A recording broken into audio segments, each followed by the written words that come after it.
Resolvendo a equação z² menos 6z mais 25 é igual a zero, encontra-se duas raízes. Então, nós temos que resolver essa equação de segundo grau.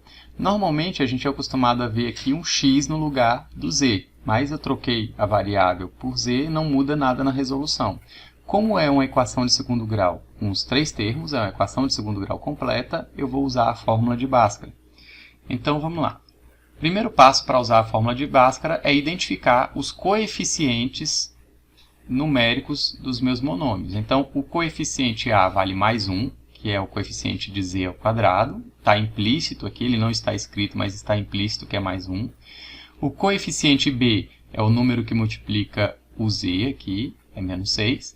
E o coeficiente C é o mais 25, que é o termo independente de z. Certo? Prosseguindo, nós vamos usar a fórmula de delta, né? Calcular o delta, que é b ao quadrado menos 4ac. Então, eu vou trocar o b ao quadrado pelo menos 6, o a por mais 1 e o c por mais 25. Então, eu vou obter esta expressão. Menos 6 ao quadrado vai ser mais 36. 4 vezes 1 vezes 25 é uma multiplicação tripla, eu faço toda de uma vez. 4 vezes 1 dá 4, vezes 25 dá 100. E os sinais menos, com mais, com menos, vai dar menos aqui no meio.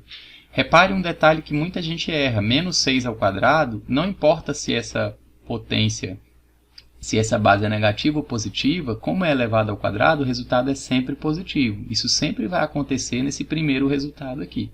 Então, agora eu obtive mais 36 menos 100, sinais diferentes, eu subtraio os números, a diferença é 64 e fica o sinal negativo, que é o sinal do 100, o maior número. Então, antes de prosseguir com a resolução e, de fato, entrar na fórmula da equação quadrática, eu vou reparar que a raiz quadrada de menos 64 vai aparecer lá na frente, para substituir, quando eu substituir o menos 64 pelo delta. E é importante a gente lembrar que a raiz quadrada de um número negativo, em números complexos, ela passa a existir. Raiz quadrada de menos 64 seria a raiz de 64, que é o 8, multiplicado pelo i, que é a raiz quadrada de menos 1. Então, sempre que eu tiver um número negativo aqui dentro da raiz, basta eu tirar a raiz do número como se ele fosse positivo e acrescentar o fator i. Prosseguindo, então, vamos terminar de resolver a equação e achar as duas raízes. A minha fórmula para o x ou para o z seria menos b mais ou menos raiz de delta dividido por 2a. Então, vou substituir de novo o b por menos 6. O delta agora eu acabei de encontrar, é menos 64. E o a é mais 1. Então, trocando esses coeficientes, eu vou ficar com menos da fórmula e o b menos 6. Então, menos 6, mais ou menos raiz quadrada de delta, que é menos 64, dividido por 2 vezes 1. Prosseguindo, menos 6 vai ficar mais 6. Mais ou menos raiz de menos 64, como vimos, é 8i.